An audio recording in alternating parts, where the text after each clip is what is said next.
Hey everybody, I'm Justin Bohn. And I'm Mike Val. And this is the Bohn N Zano Zone, where we are always on the lanes, off the charts, and on the mic.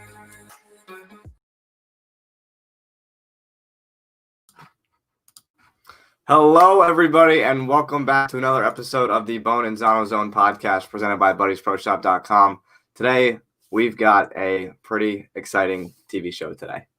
Yes, this is going to be a good one. Podcast, whatever the heck we want to call this thing. We're an internet sensation, so it's going to be some kind of an internet show. It'll be a good one.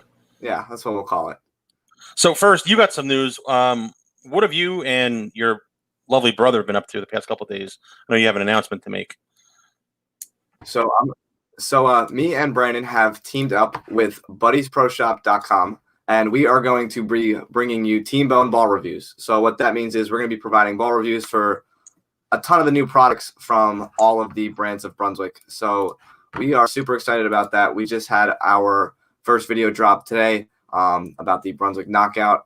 The Results Plus video is coming soon. So if you guys are interested in that, please be sure to head over to my YouTube channel, or you can see it on the Buddies Pro Shop YouTube channel as well.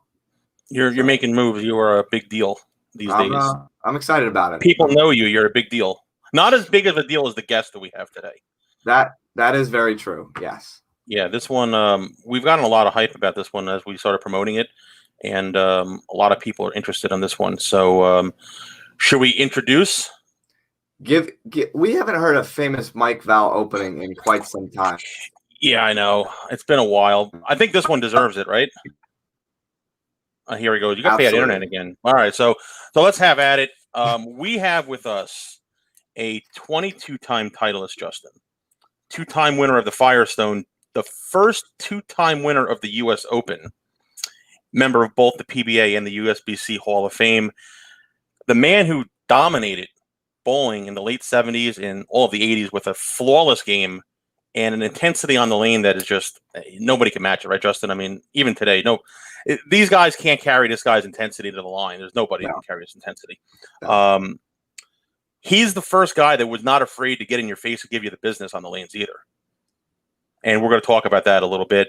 When you think of all the greats of bowling, he's on that list without a doubt. And when you go a step further, the voices of the PBA, the Mount Rushmore of the voices of the PBA, you got Schenkel, you got Burden, you have Randy, and you have our guest, the great Marshall Holman.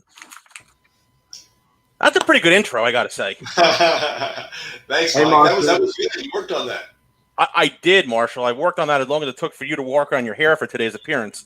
You're a fast study. I am. So, Marshall, thank you for giving us some time. And how are you?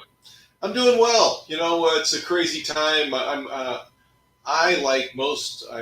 would think most everyone, I'm glad 2020 is over. 2021 is still going to be an interesting year for us, but hoping things are going to get better soon with the vaccine and with just getting back to life as we used to know it. Maybe not exactly, but close. Yeah. So what have you been doing? I know you're in a new endeavor. So why don't you tell us a little bit about what you've been up to during this crazy time? Well, I'm out on the golf course playing golf with my buds. It's a great place for me to socially distance and to enjoy myself and get some exercise. I used to ride in golf carts with my friends, but in today's social distancing world, I'm doing a lot of walking, which is good for me. I'm walking the golf course 3, 4, 5 times a week. So the game is day to day. Sometimes it's good, sometimes it's bad, but I'm enjoying it. I'll be going out again today. Right now in Southern Oregon, it's going to be 60 degrees today and sunny with no wind. So I played yesterday in short sleeves. It was beautiful, and if you can just avoid the little casual water areas in our wet Northwest. But I'm doing well. As far as other things I'm up to nowadays, I just signed up with a new internet platform called Cameo, and Cameo enables people to get personalized photographs, to get personalized messages for like birthdays, anniversaries, and other special occasions. And you just go to cameo.com and put in Marshall Holman, and I'll be happy to give you a personalized message. My birthday is next Saturday, guys, so that's going to be my maybe I'll get a cameo from Marshall next Saturday. Well, maybe you will. Justin, there's a hint for you. Yeah, I'll maybe there's a fruit on the list. So we're going to go back, and we're going to get started with the bowling questions. So we're going to get started with, what got you into bowling? Was it a family thing, a hobby? And what was the reason, or what made you decide to go on tour? Well, it's an easy question for me to answer because I remember it very, very well. Watching bowling when I was probably 11 or 12 years old, and watching the Pro Bowlers Tour, which at that point was Chris Schenkel and Billy Whaleu, and I saw Harry Smith, I saw Dick Weber, and especially I saw Carmen Salvino. Those are the people that really got me charged up to want to try the game. So I asked my father to take me bowling. My father didn't bowl. None of my family bowled, but Dad took me down to the lanes. I remember I was at Medford Lane, which unfortunately is no longer here. It closed down about 15 years ago. But I bowled on lane 25. I shot 71, not 171, just 71. But I enjoyed it. It was fun, and it captured me. And so I got involved in the Saturday morning league. The first year, by no means was I some kind of a young phenom. I didn't even average 100 the first year, and I threw a backup ball. So I really think that I learned the game much like people learn how to walk and talk. They learn with the role models that are close to them. So I watched the better bowlers here in my hometown, in my home center, and I incorporated part of their games into my game. And then because of my passion for the game, it was just inevitable that I was going to get better. And then it was fortunate that I got as good as I became. And so yeah, it was the love of the sport, which is I think the way all young people and anyone who gets involved in bowling and becomes hooked. I definitely became hooked. So you were like a self-taught player, basically. Yeah, I was. Like I said, I watched the better bowlers here in Southern Oregon. There was a man who still, to this day, a great friend of mine. I'm 66. He's now 85, so we're a couple of old dudes. But Jerome Lee bowled in my local bowling center, and he was a hot shot in the Northwest. He never did go on tour because he had a good job and a couple of young girls, and he decided he wanted to stay home and take care of his family, which I totally respect. But what a great bowler, and he started his approach sort of bent over the way that I started my approach. I had no idea that I was copying my friend Jerome Lee, but that was really the main influence that I had. And then with the lanes being very difficult and having to play the inside line at my local center, it really lent itself to a game that translated to tour games. A lot of the guys would come out on tour back in my day, and they'd have to figure out, how do I bowl on tour? And I came out on tour, and I didn't have to figure out anything. My game fit, and which was extraordinarily fortunate for me because I got off to a hot start. I built confidence, and then took that for a run for about 15 years.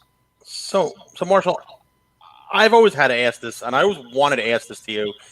you were always intense on the lanes. You were always that guy, right? So we have a clip here. Justin, you got it ready? I do. Marshall, 1981 in Miami. Was that against Bo Bowden? That's the one against Bo Bowden. So my question that I've always wanted to ask you, what the hell happened on this show? Where was the crowd just against you the whole week? Like, what is going on here? Well, I know exactly what happened. It was I picked up a big split after I think I started out with like a spare and 4 in a row and made a split. And we got it. Justin, can you hit play really quick? Marshall, we can. You got it. Because Marshall, in 30, I've never seen anything like this before. I'm guessing this is the 5th frame. I think I went spare 4 in a row, spare 3 in a row, and then I left this big split. Is this the split? And there it is. And so my mistake, and I wish I'd had somebody to tell me what to do back in the days. Well, a lot of people told me what to do, but I didn't. I made this, and I got so excited. Yeah, I gave every bit of energy I had, and I would say, "You too, and this is for you, and that's for you," and I basically had nothing left. I used all of my energy making that split, and gave Bo the opportunity to get back in the game. And Bo Bowden is one of many one-time champions that got their victory through me. But what caused that? Was there something that triggered the fans to like? I remember Bo would always say on TV, "You don't want to root against Marshall, but that just amps him up even more." But was there something that like triggered the fans that I've never seen anybody act like that toward the player? Well, I was either the bowler you love to love or love to hate back in the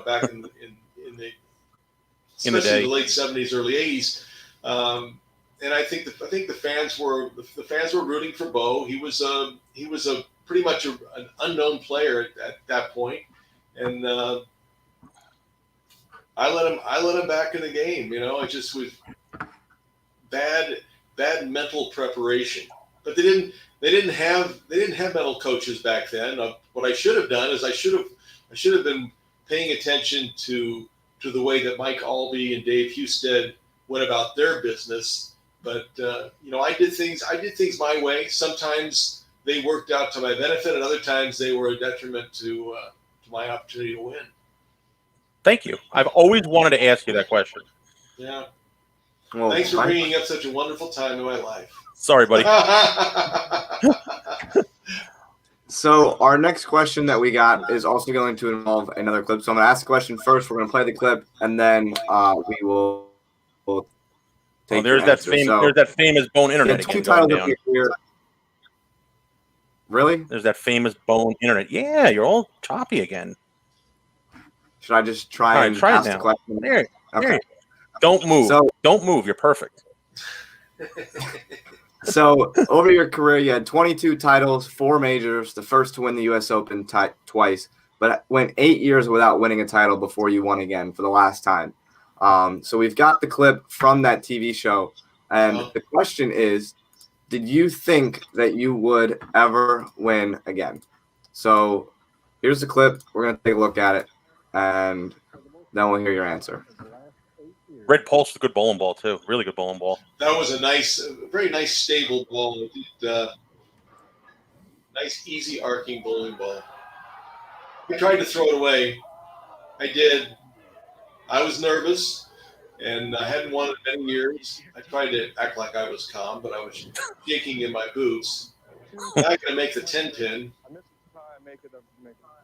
Yeah, not a very good shot against my one of my great adversaries, Wayne Webb, who was the one bowler on that telecast. He qualified 4th or 5th, and he was the one bowler I didn't want to bowl. And of course, that's who I ended up bowling. But fortunate to break down the 2-pin and the 210. I made the 10-pin, and that's pretty much all I needed. I thought, I didn't think I would win again because I really. The 90s were anything but special for me. I did not bowl well. I had just started doing the telecast for ESPN, I believe the week before, And I remember that when the people at ESPN asked me to be a part of the broadcast or what they thought I brought to the table, I think it was. I know Brian Voss was one of the possibilities to do the telecast, and I think Mike Albee was. And so it was Brian, Mike, and myself. And I told the people at ESPN, I said, listen, you can depend on me. I'm going to be there. I don't make shows anymore. My career is behind me. And so the second week I made a show. It was a strange week because the pattern lent itself to more of a pattern from 10 years prior. It was more like a 1986 pattern than it was a 2000, or more than a 1996 pattern. And so you see guys like Wayne Webb and myself that made it to the end of the tournament. And then, of course, when the tournament was over and I threw the count ball and I raised my hands up and I'm back. And then I thought, no, I'm not. I won that. I won the event. It was a great way to finish out my career, but my career really ended about 5 years prior to that. So before we get to the next one, do you still bowl, Marshall, or no? I mean, I know you bowl the National, but do you bowl league or anything? I started bowling league again this year. Unfortunately, in the state of Oregon, the bowling centers are closed right now. Medford, Southern Oregon area is closed. We need to get the COVID cases going down. We tried bowling or it was suggested, and we did it for a week or two, where in our league, only half the players would come. So there would only be one team on a pair. And then one group would bowl like at 5 o'clock in the afternoon. The other group would come in at 7:15 or 7:30. And so we did that for a while. And then the state just closed us. And so I haven't bowled probably, I think it's been 5 or 6 weeks. Mm-hmm. I play golf with the proprietor of Lava Lanes, and it's very frustrating for him. There's certain businesses that are open, and then there's certain businesses that aren't open, and it's a real hardship for bowling centers. So, I'm glad I don't have to make those kind of decisions as to what goes on in the political world. But are you near Dave Husted in Oregon, or on the other side of the state? Where are you? No. He's up in Portland, he's probably 270 miles north of me. Okay. So no, Dave's up in the northern part of the state. One of his bowling centers, Kellogg Bowl, which was open, I think in the middle late 50s, they closed that center down. He has 2 other centers up there, one in Vancouver, and then Milwaukee Bowl in Milwaukee, and I believe that those centers are still open. And I'm rooting for all the proprietors, and I'm hoping they can hang in there. And as far as giving small business a financial leg up, I hope they can do that to keep some of our bowling centers open. For sure. So let's fast forward past the career now. You had your amazing career on the microphone as well, and now you're kind of back in the spotlight as a PGA League team manager. Lots of fun. So how did that come about? Well, they wanted to get a couple of expansion teams, and the commissioner asked Amleto, Monticelli, and myself if we would like to be a part of it. And I'm really, really glad that I did. I had a great time. I like my team. The guys are great, headed up by Sean Rash. We've got Dick Allen, Ryan Simonelli, Zeke Bate, and my guy from Ireland who has helped me. Justin, that's all you. Pardon? Christopher Sloan. Thank you. Sorry, Chris. We've got the same team coming back this year. It's very exciting. I am so privileged to be able to be the manager of the team. And, a lot of people say, gosh, Marshall, don't you want to be bowling? And no, it's, they talk about golfers that last a long time. And I think it's very similar to the bowlers who last a long time. If you have a long swing in golf, your career is probably going to be a lot longer. My backswing in bowling was very short. Everything was predicated on my power and speed coming from my legs. And I'm still in good shape for my age, but I watch these guys on tour and they throw the ball 16 to 20 miles an hour. Is that about right, Justin? Yeah. Well, my ball occasionally will creep up to 13. Wow. It doesn't work. It doesn't. I'm blessed that it worked for many years and I had a great career. But as far as being a part of bowling at that level, I'm happily not. It's just I'm a definite used to be, and it used to be really, really good. But I bowl league. I'm looking forward to the bowling centers opening again, and I'm bowling in a league, and I'm averaging 2.25, which to people that don't know a lot about bowling would think that's great. But I think you all understand the way league bowling can be, and if you're a decent bowler and you understand the game a little bit, it's not difficult to average 225. So, Justin, before the next question, so Marshall, do you think the league would have been a success back in your heyday, like back in the 80s, if you had this kind of a format with the guys and the personalities back then? I do. Yeah, I think it would work. And, we need to get back to Portland, Maine, because that bowling center and those people are the best. They're just fanatical. And so I'm really looking forward to getting back. I've been in talks with Tom Clark, the commissioner of the PBA, and it looks like it's going to happen this year. We'll be doing the PBA League. We don't know exactly when as yet, and we don't know exactly where as yet. I'm hopeful that Bayside Bowl in Portland will be one of the stops, even though it is an atomic schlep from Medford, Oregon, to get to Portland, Maine. It's an all-day 3-flight pain in the butt, and worth every minute of it. Well, we have to get up there. If it's in Maine, we will be up there. Yeah, we've said that a couple of times. But Mike, before we get to the next one, we've got someone that wants to say hello. Charlie Tapp wants to say hello. He hasn't changed a bit. Hello, Charlie. And hello, Charles. We've got a question from Mike's buddy John Spence. In the urethane days, what was your favorite Columbia ball to throw? Oh, well, in the urethane days, it was the black and the red U-dot. I liked them both, and I threw them a lot. In fact, the red U-dot I used in every time I bowled in the PBA Skins game. I used the red U-dot and did very well with it. So I liked both those balls. They were easily read. When the reactive urethane came in and you got the big bounce. I think it just confused me. So I'm an old school kind of player, and the black and red U-dots were great. All right. So Justin, I think you have the next one here, right, bud? I think that we were talking about the PBA League.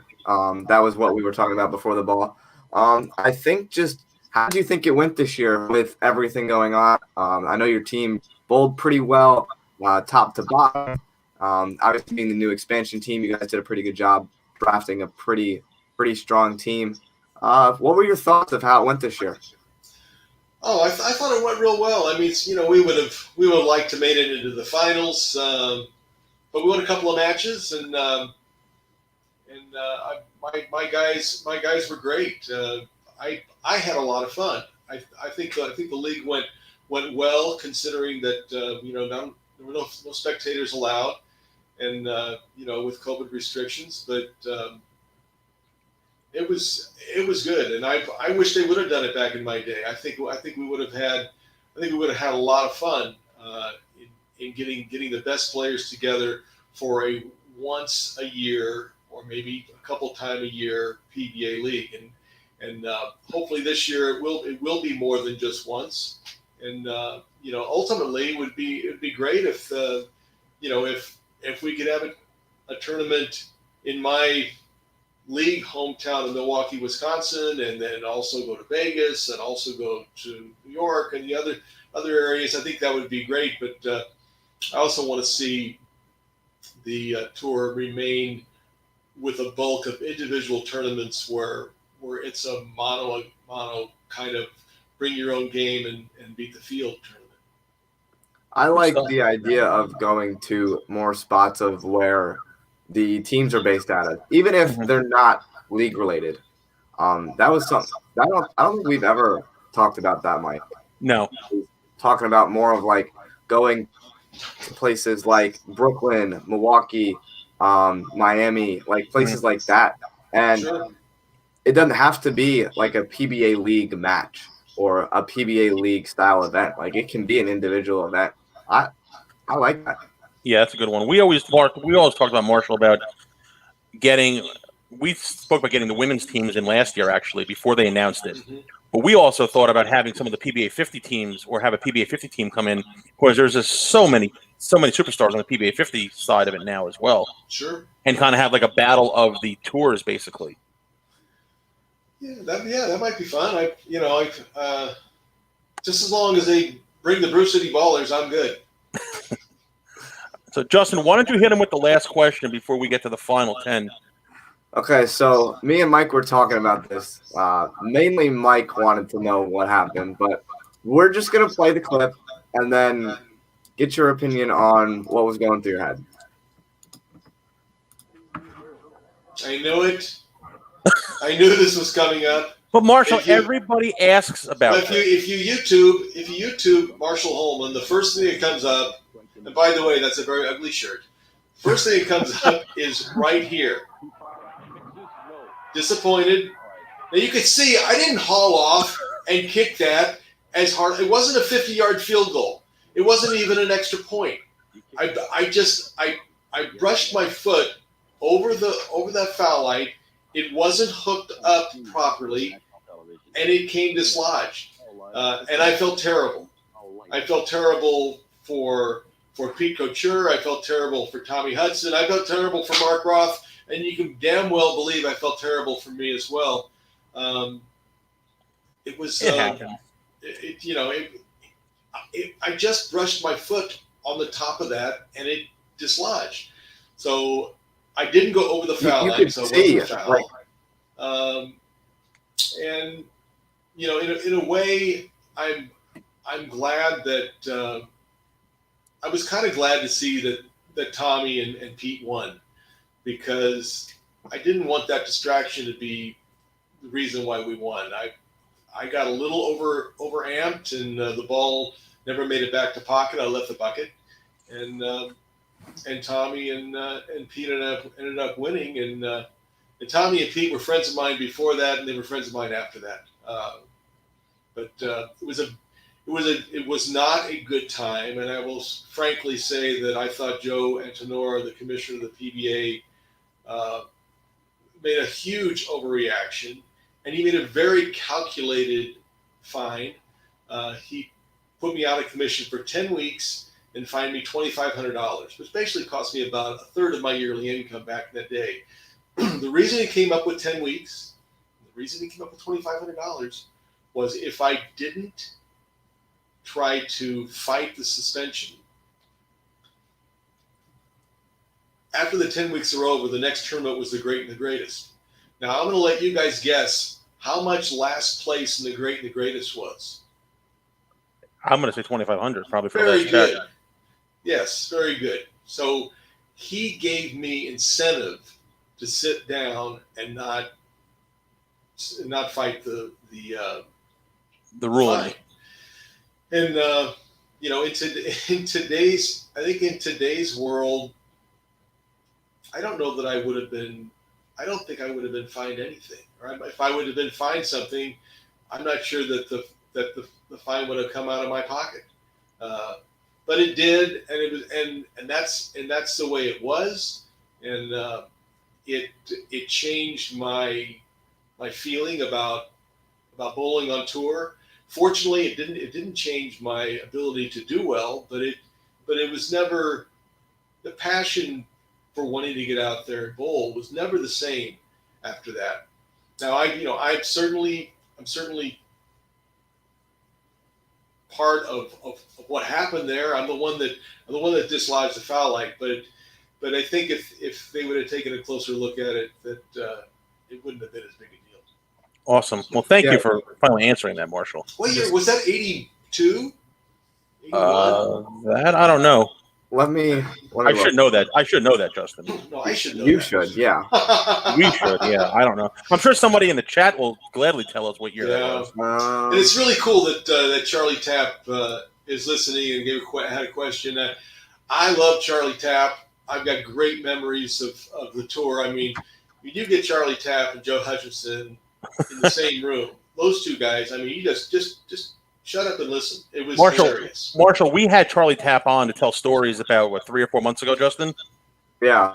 We had, in a week, Litch and Lenny Nicholson, followed by Charlie Tapp, Joe Hutch, and Mike Walby telling stories. Oh, that's great. Yeah, so we get a lot of good stories. But, Justin, you want to throw it to the final 10 here? Yeah, absolutely. So what we do is every time we wrap up our show, what we have is called the final 10. 10 frames questions. What we do is you go one-on-one with Mike. Anything goes, and yeah, it's just a fun time. This is where we get the good stuff, Marshall. Nothing bad, I promise. All right. All right, so number one, and Justin, I asked this one to everybody we talk to. Yep. And you know the first question, and it's the same guy over and over. Marshall, who is the best player you've seen to never win a title on tour? Oh, boy. Wow. That's a good one. I'm trying to looking back in my gosh. And Justin, I want to see if he comes up with the same guy. Everybody said the guy. Everybody except Marshall, who can't remember that guy. He's a lefty, Marshall. Pardon? He's a lefty. He's a lefty. Stayrook won number of times. This guy had a runner-up at the U.S. Open in the 90s, I believe. Second or third at the U.S. Open in the 90s. And he actually came out of retirement and bowled the Open at Carolier a couple years ago and made the show. Wow. From Virginia. Wolf? Richard Wolf. Beautiful game. In fact, and I was lucky. I was lucky because I was at the right era, game fit me, and I didn't struggle very much. And so I wasn't one of those right-handers that was all pissy about lefties. And but speaking of lefties, and we can't talk to you, Justin, without mentioning your father, the most beautiful, most picturesque lefty of all time. And before him, it was Dave Davis, who was the lefty with the beautiful form. Then it was your dad, and Richie Wolf had a graceful game and a ease of power. But yeah, it was definitely was unusual that that game never did win. Yeah, that's the guy that everybody basically says should have won that never won was Richie Wolf. The other thing about your father is he freaked me out. First time I bowled my match play, I'm Marshall Holman. I'm intense. I want to win. We can be friends later. I went to throw my first shot and I got a strike. I come back and he's giving me 5. And it's like, what's this about? It really it threw me off my game because we didn't do that back then. But your dad, he's aces. Absolutely. Yeah, he still does that, and I know he does. It still blows my mind. I'm like you're bowling this guy and you're just giving him high fives. Say, well, yes, and I can't do. Like what? Yeah. All right, so let's try number 2, guys. You ready? So, Marshall, I know you bowl the Nationals every year, or I think you still bowl the Nationals every year, the USBCs? I do now, yes. We bowl. Okay. I bowl with Tom Clark, my friend Sam Villarreal, who's the... That's the artist, right? He's the artist. Oh, he's so talented. He's super talented. Amazing. I'll be seeing him next week. He's so talented. He just flew into Vegas yesterday, and he's going to go to the Palm Springs area for a few days. And I'm going to meet him down there. We're going to play a little golf, and he rented a house, so we'll have a place where we can hang and do the social distancing, and yeah. But all right, so you bowl the Nationals every year, Marshall. No restrictions on anything. It's yourself, any generation. Who are the other 4 guys on your dream team? Well, I've got to have I got to have Carmen. Okay. Because Carmen Salvino was talented and it was fun. Well, it's me. It's Carmen. I got to take Mark Roth. And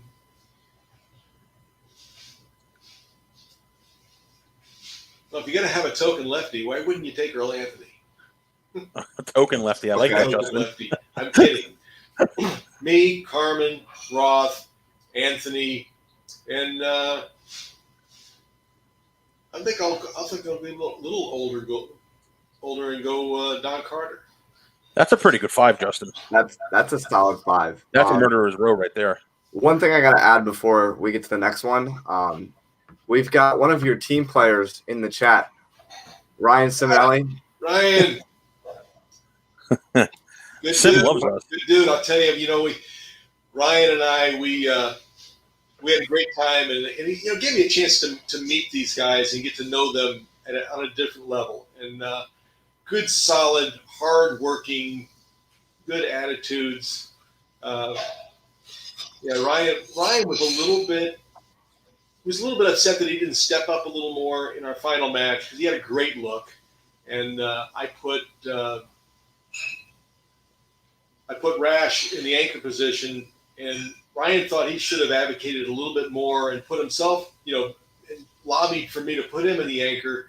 And as it turns out, Sean made great shots. He struck in the left. I think he left solid 10, and we needed to strike out to either tie or to win that match. But I'm looking forward to getting back out there with Ryan and the crew, and I'm glad he's watching.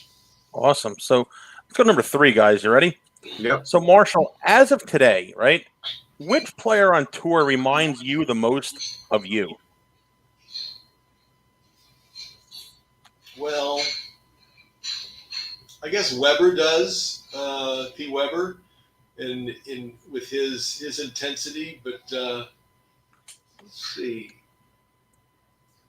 Christopher Sloan is got some Marshall Holman in him as well. He's a small package with a lot of fire, and that's what I was back in the day. All right, that's a good one here. I got one. Like his personality and his demeanor on the lanes. I think Kyle Troop is the guy that I think of. Yeah, Kyle Troop.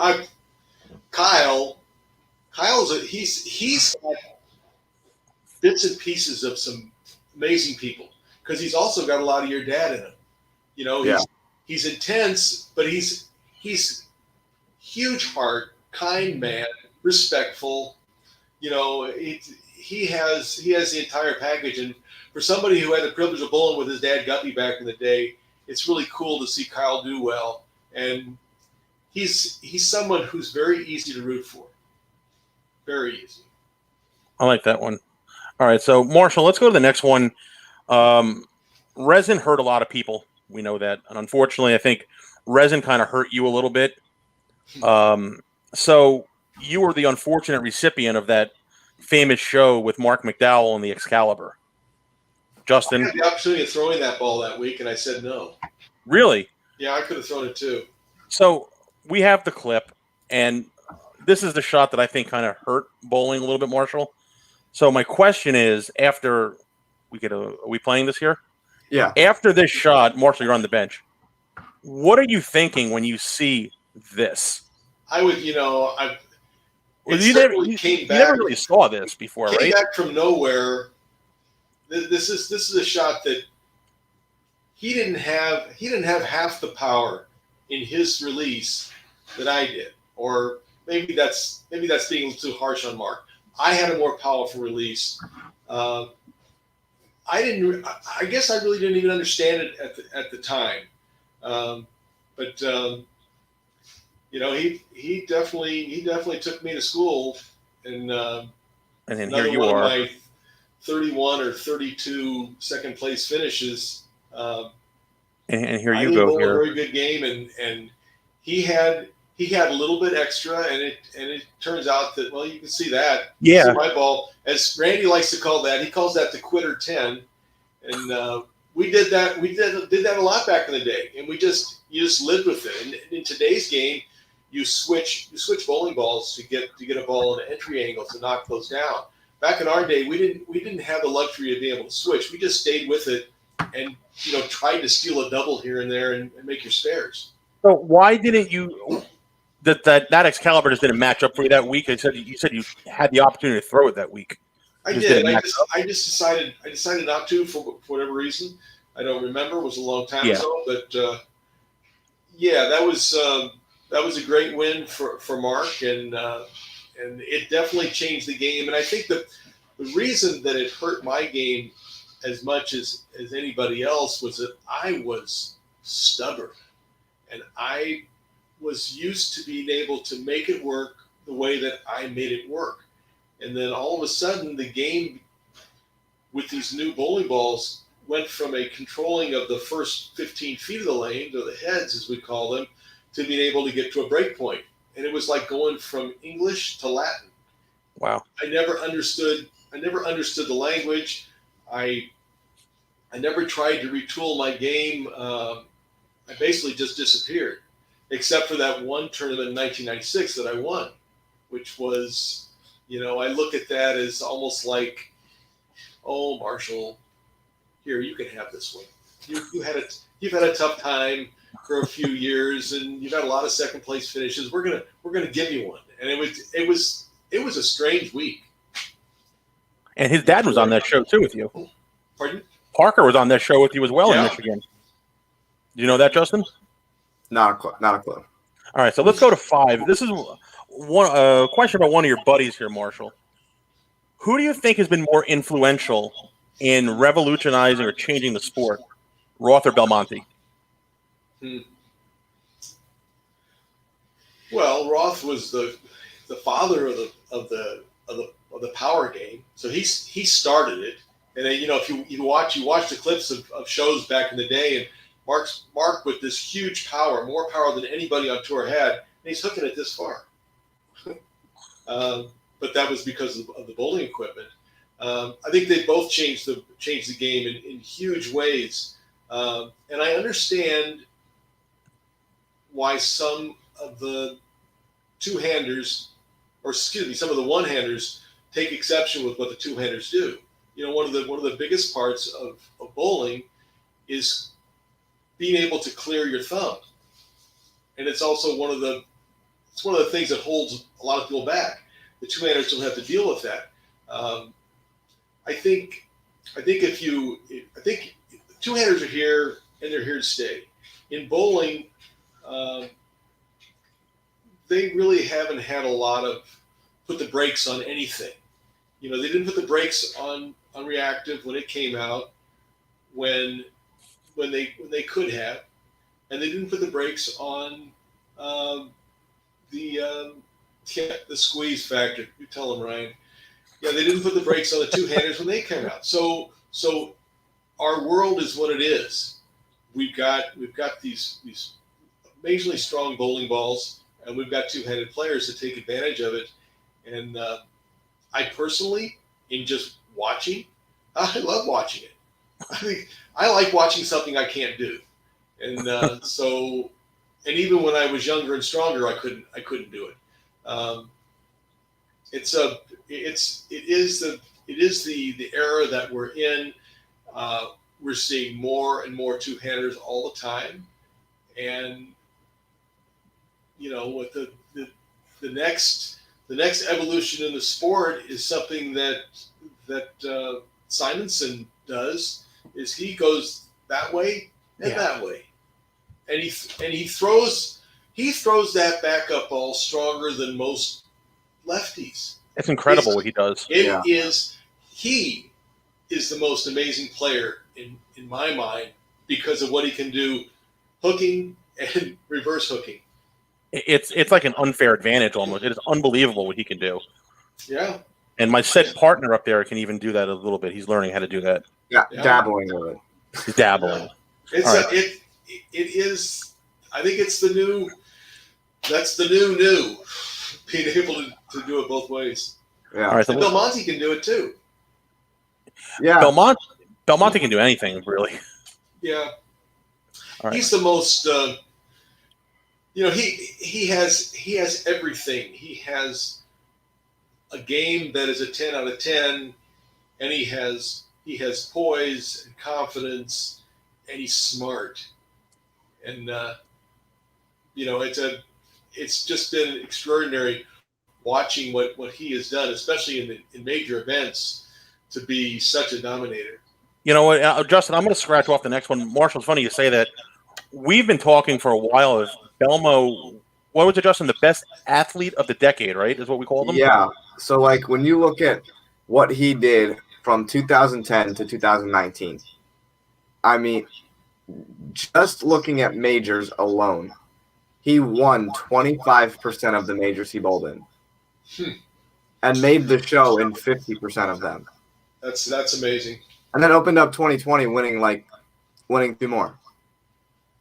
He has more majors than regular titles, I think, right? I think so, but it might be close. I think it's like 13 and 12. Okay. But when you look at what he did in that decade, could he have been the best athlete of any sport of the decade? With what his record produced, I think you could certainly make a case for that. It's just a shame that we don't get the proper accolades like a Rory McIlroy or a Venus Williams or whatever it may be. We don't get that publicity like those other sports do, unfortunately. That's true. All right, so let's go to the next one here, Justin. So, Marshall, I hope this doesn't press the envelope, and if it does, please tell me. But why did you never give the senior tour a try? Well, my game really deteriorated in the early 90s. And then I bowled real well and won the tournament in 96. Mm-hmm. And then when I turned 50 and I regret this very much, when I turned 50 in 2004, I hadn't been bowling very much. I basically quit. I hadn't really bowled much of anything in many, many years. Since in 90, when I first started doing it, I think of 98, when I was doing the broadcasting for CBS. CBS asked me not to bowl. They wanted to make sure that I would be there for the show. So I thought to myself, well, heck, this is great. I feel like a farmer that's being paid not to raise his crops. Okay, I won't bowl. So I stopped. And in those 5-6 years between stopping and turning 50, I lost a lot of my game.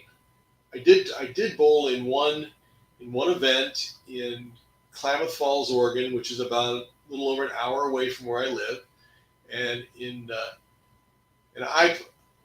I'm the first one to admit that in many ways that got in my way a lot. I bowled half the tournament, bowled the first round of qualifying, bowled terribly, and then withdrew. And that's the last. My current resume on the senior circuit is 1/2 a qualifying round, and I wish I hadn't stopped bowling in the late 90s. I wish I would have kept it up. I wish I would have stayed active in regional programs and in senior programs, even if I wasn't going to be doing a lot of national traveling. I think it would have been a good thing for me, and I think it would have been a good thing for the game. But I can't get that back. And as far as at my age now, with my ball speed and you lose flexibility. You lose so much as you get older. And as I've said before, I'm in better shape than most 66-year-olds. But does my hand stay behind the ball like it used to? No. Instead of being here at release, it wants to be here. So I've lost that much of the ability to roll the ball properly, and I've lost speed. And I regret not giving it a better shot. I regret not staying more active in my late 40s so that I could come on to the senior circuit and bowl better. And when I look back on it, I looked at it as, well, I beat all these guys back in the day. Why would I want to give them a chance at revenge against me? And they would have beat me up pretty bad because my game just wasn't solid. It wasn't being worked on. You weren't the Marshall that you were used to being, basically. You're saying. No. All right, so let's go to the next one here. So, Marshall, you're sitting on the bench. You posted your score, right? Opponent needs all three to beat you by a pin. Who's the one guy you don't want to see up in that spot? Roth. Really? Mark Roth threw the three greatest shots that I can remember being thrown.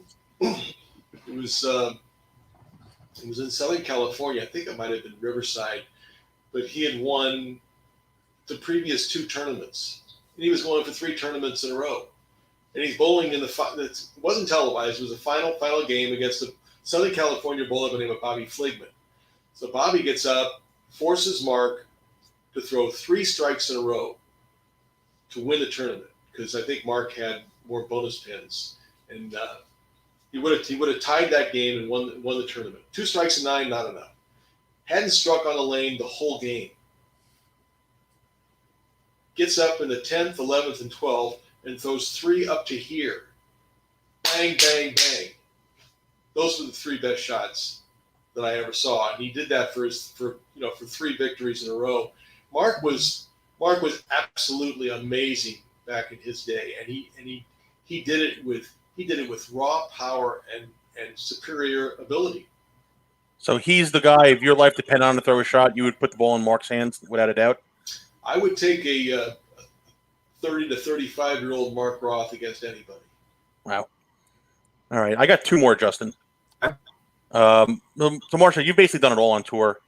If there was one thing that you didn't accomplish on the resume, what would it be? I would have liked to win the PGA National. To finish the Triple Crown, right? Yeah, for the Triple Crown. Never won that. I look at what Mike Albee and Pete Weber have accomplished with not just the Slam, but the Super Slam. Yeah, I would have liked to have done that. Never won the Masters and never won the PGA National. So those are the 2. But I feel fortunate. I honestly, I never. If you look at all the years I bowled there, I didn't bowl very good at Riviera Lanes in Akron, where I won 2 Tournament of Champions. I only bowled for the title twice. I won it both times. And that's pretty good for someone who had as putrid of a television record as I had. So I felt fortunate there. But the PGA National would have been a great event to win. All right. A few shows, but. Yeah, you were on the show with Randy when Randy won his national, right? I think Randy shot like 280 something out here, something ridiculous. Huh. All right, I got the last one, Justin. Marshall, who's winning the $250,000 at the Players this year? It's always if you say Jason Belmonte, you're going to be right a lot of the times. But I'd certainly, I got 5 guys I root for, and they all bowl for me on the Brew City Bowlers. So I would like to see one of my guys take that down. And Sean's been bowling great, and Ryan is a part-time player, pretty exceptional play. So, can you imagine if they had this kind of a $1 million prize fund back in the '80s?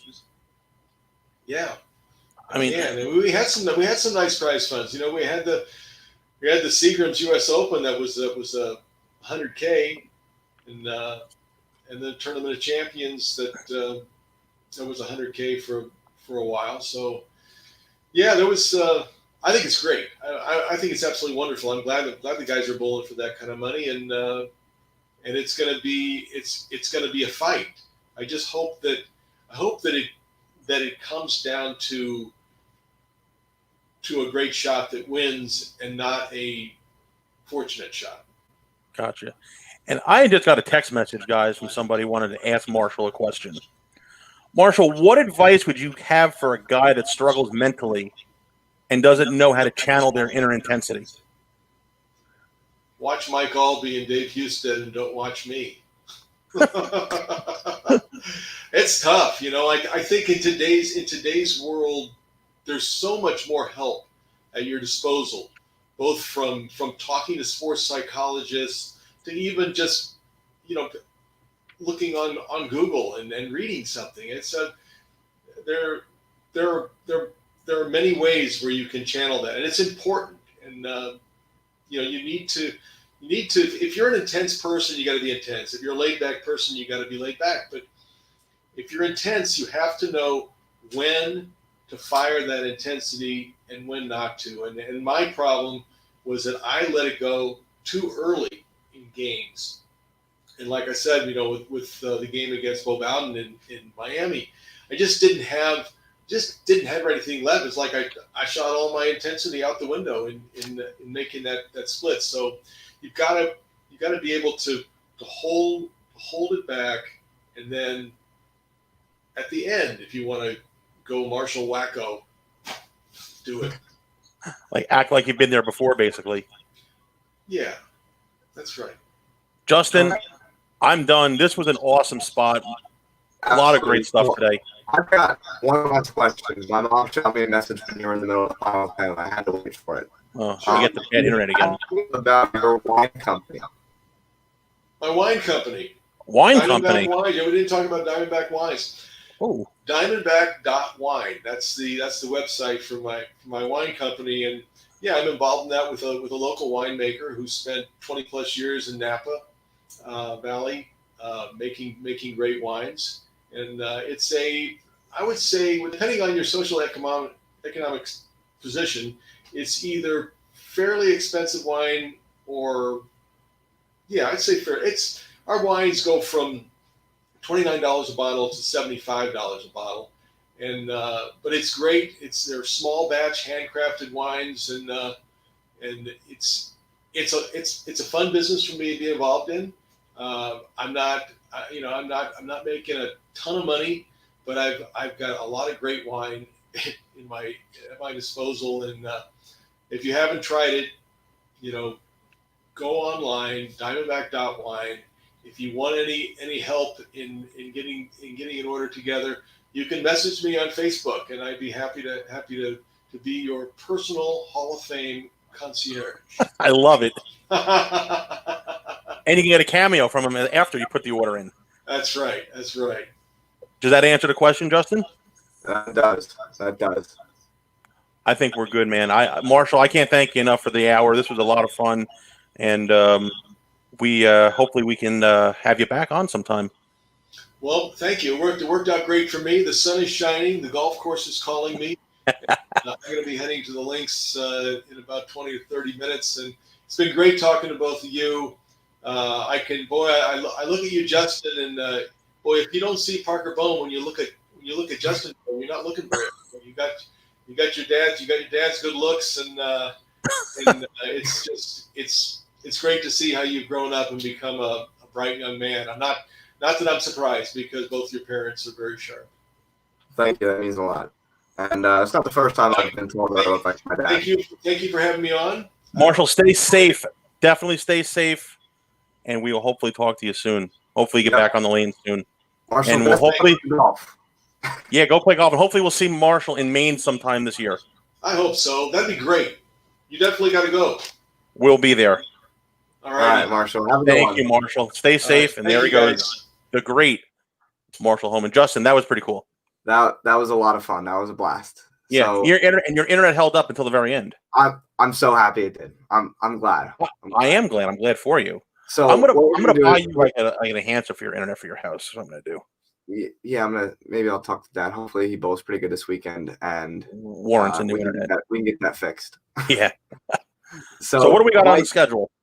We are going to wrap this one up. We are going to talk with PBA juniors next week, along with recap the Players Championship. So we will recap the Players Championship, the first show of next week, and then the second show we will be talking with PBA juniors. We'll get more on dates and times on our social media pages. So be sure to check us out on Facebook if you haven't already. BuddiesProShop.com, 5% off using Zone 5 for all of your bowling needs. Yeah, and you can start sending me happy birthday for awesome, great content. And we just started some new ball videos, so be sure to go check it out. Check them out, and then I will start taking birthday wishes next week, as my birthday is next Saturday, so all of our fans can wish me a happy birthday. And we'll be live next week. But good week, man. Awesome. Yep. Thanks, guys, for tuning in.